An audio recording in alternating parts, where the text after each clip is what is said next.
It's a great privilege to be able to present today, even virtually. I think the theme that we have is one of fundamental importance, and there is scope for many different views on how we should proceed. And I'm very much looking forward to the debate later on in the month. My concern today is with how knowledge is created and shared in the context of the disciplines of higher education. Our theme 4 is a really interesting one to me, the creation of new areas of knowledge from transdisciplinarity and relating to system sciences and cybernetics. And the structure I've got is to move from the general question of education through practical wisdom, look at disciplinarity, and then reach some thoughts about how all this relates to higher education now and in the future. I was a student of system science and cybernetics in 1972 during my master's degree. And I thought it'd be interesting to look back at 1972 to see what was going on at that time in the world of education. And a really interesting report was produced that year by UNESCO called Learning to Be. And what is amazing about this report, which was produced by a committee chaired by the former Prime Minister of France, Faure, is how much of it is completely relevant to us today. In fact, in one sense, it's even more relevant today because in the 50 years since 1972, we haven't really made a lot of progress on the issues which are raised there. The publication starts with a discussion about, if you like, the deeper purposes of education. And these are very humanistic, they're very democratic, they emphasize self-fulfillment, for example, not just simply knowledge.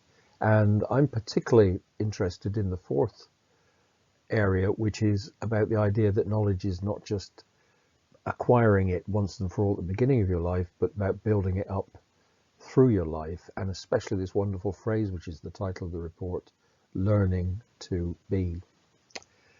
The other aspect which is noteworthy about this report is the backgrounds of the co-authors, who had all been prime ministers or cabinet ministers in different countries. The countries involved are Chile, Syria, Congo, Russia, Iran, and the United States.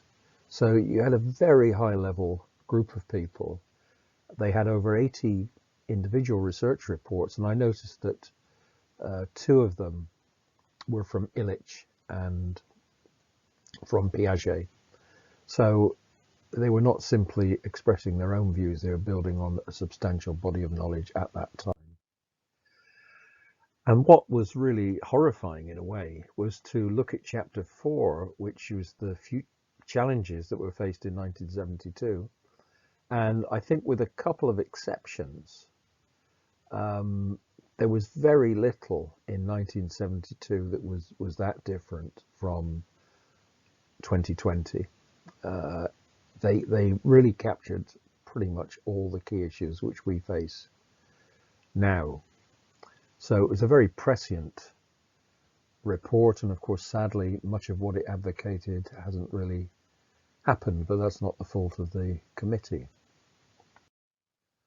What I think might have surprised the authors back in 1972 was both the nature and scale of the crises that we faced in the last 20 years. And it's my opinion that universities have not come particularly well out of the analysis of these 3 crises in particular. In certain respects, universities were part of the problem behind all of these crises, and in other respects they weren't sufficiently part of the solution behind them either. I think the underlying issue to me, which is very relevant to the WASC conference, is twofold. One relates really to the nature of knowledge and whether universities have been really putting the right priorities on the changing nature of knowledge. And the second is about the disciplinary aspect of universities and how far the focus on disciplines narrowly has been a barrier to preventing these crises and also solving the problems arising from them. I feel if I look back at that period, 1972 to 2020, it would be very difficult to argue that universities have failed in their underlying disciplinary research and teaching. There's been a massive growth in higher education. I would be fairly sure that satisfaction has not decreased in higher education in that period.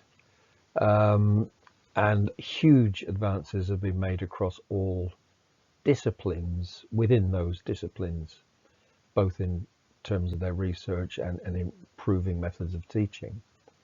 So I'm not being critical of what I call the everyday tasks of universities, but I am being critical about whether we've addressed the big picture issues facing society. And in particular, I would argue that we've lost sight of the importance of wisdom as opposed to knowledge and skills.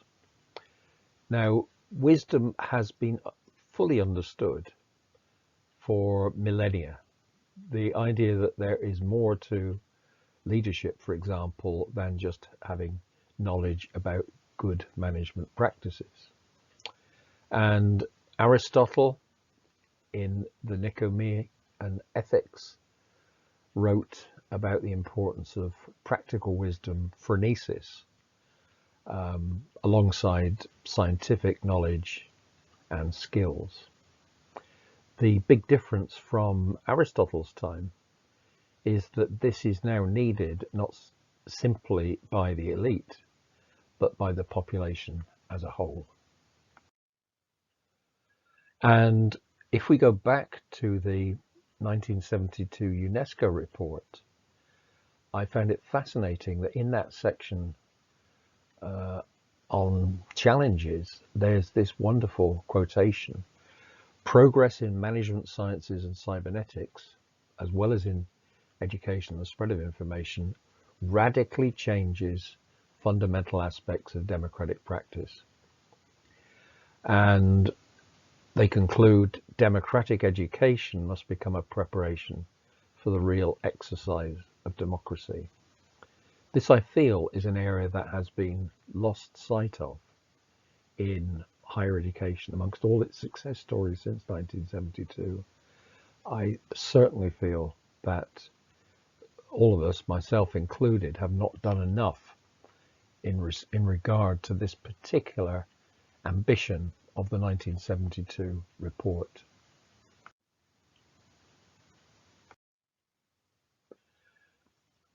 As well as the Greeks, the Romans understood practical wisdom, and I've shown this image of Janus because when it came to leadership, the Romans understood that a leader has to have two faces. And in modern terms, we can call these the rational and the intuitive aspects of leadership.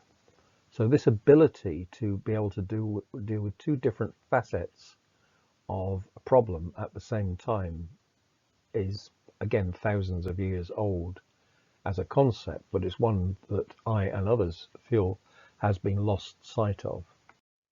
For me, probably the single most important text that's been written in this area is by Ian McGilchrist, who started out life with a PhD in literature, and in his 20s and 30s, decided to become a psychiatrist, so trained as a medical doctor.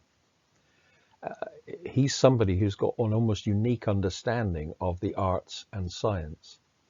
And in this very extensive book, which and he's developed his thinking since he wrote the book, which came out in 2009, he argued that the overemphasis on the wrong type of rationality, which he metaphorically called left hemisphere thinking, has actually been taking far too much precedence in the modern world, with consequences that are not only disastrous for individuals, and bear in mind he's a psychiatrist, he's dealing in mental health, but also for the future of society as a whole. So this is a very impressive work, and it's no accident, I think, that it came out in 2009, following on from two significant crashes in 2000 and 2007. Where then do disciplines fit into this? Well, one of my favorite authors in this field, Niculescu, who really heavily promoted the idea of transdisciplinarity, came up with this wonderful quote, which is that it's between the disciplines, across the different disciplines, and my favorite part of all, beyond all discipline. And beyond all discipline is where the term indiscipline comes in. And of course, this brings to mind school children who are not behaving. That's where the word indiscipline would be most used in English. But what Niculescu draws on is the fact that in some areas, indiscipline is actually a crucial part of knowledge, of breakthrough, of challenging the status quo. And it's interesting that one of his references is to the work of Thomas Mitchell, who is writing in the area of art and art history, which is very much a liminal kind of subject between different aspects of critical thinking, art history, and so on. And what I like about Mitchell's article on indiscipline is this idea that it's a moment of breakage, eruption. My feeling is that we are exactly in this position as far as the classical disciplines are concerned in higher education. We are in need of a breakage or rupture.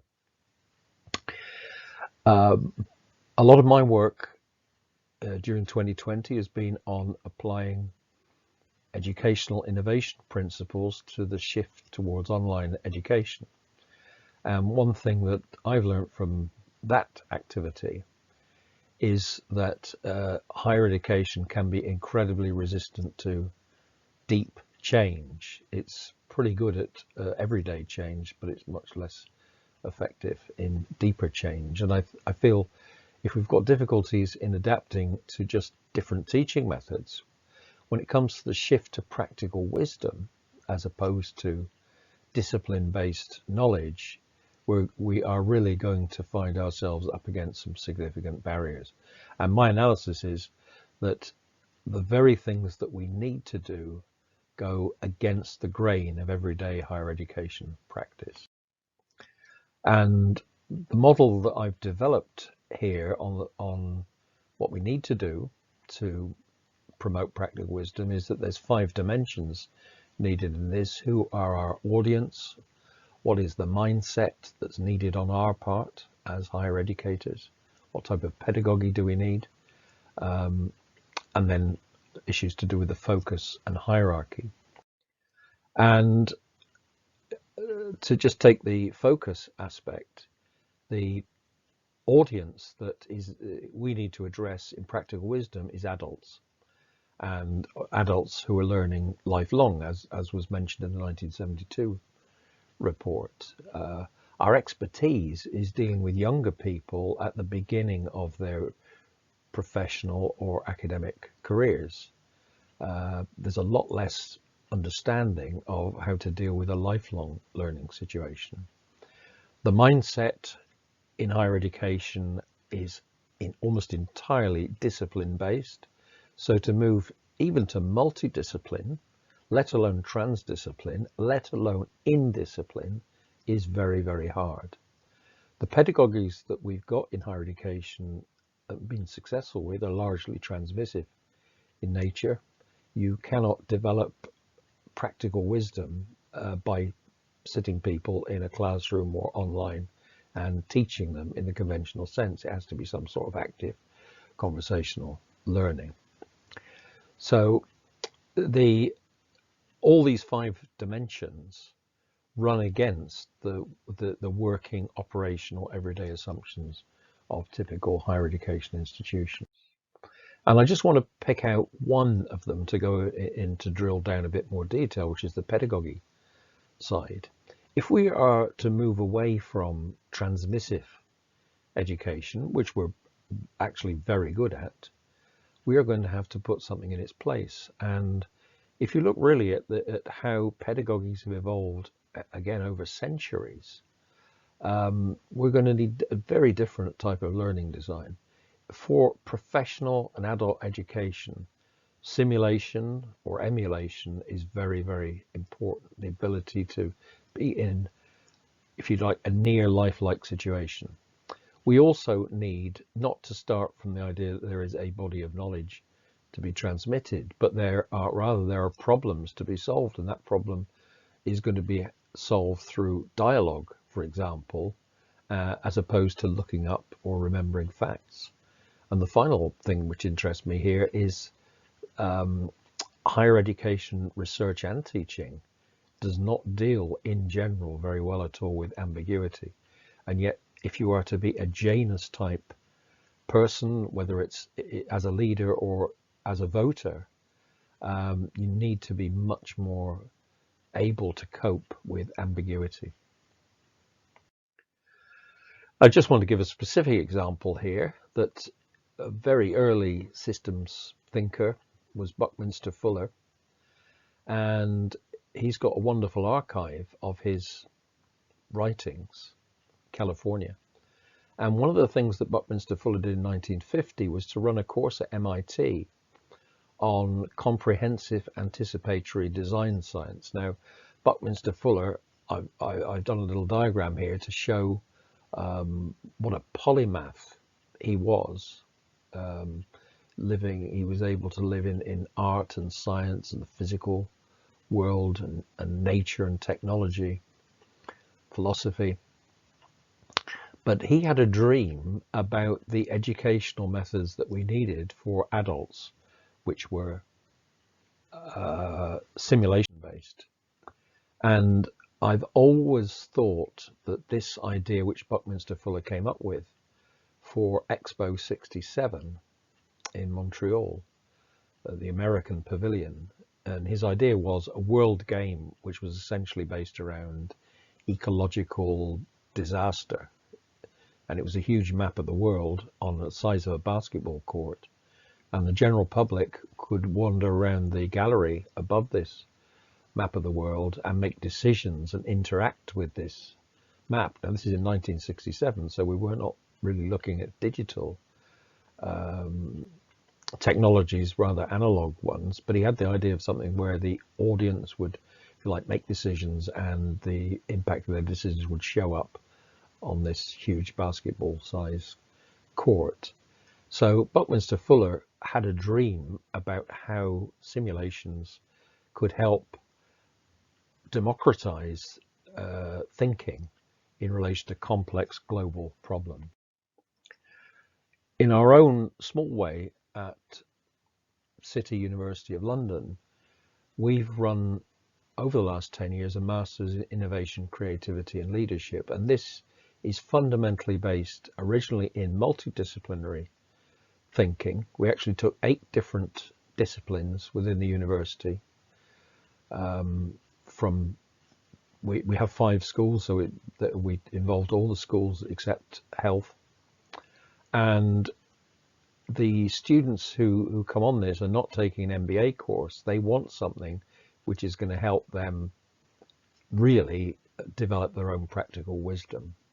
And over the 10 years of this course, which starts, for example, with a module in creative writing, and to get a set of people who are typically from business and often older than their 20s, having to do creative writing and being assessed on their creative writing is our very first module, and it's a very challenging activity.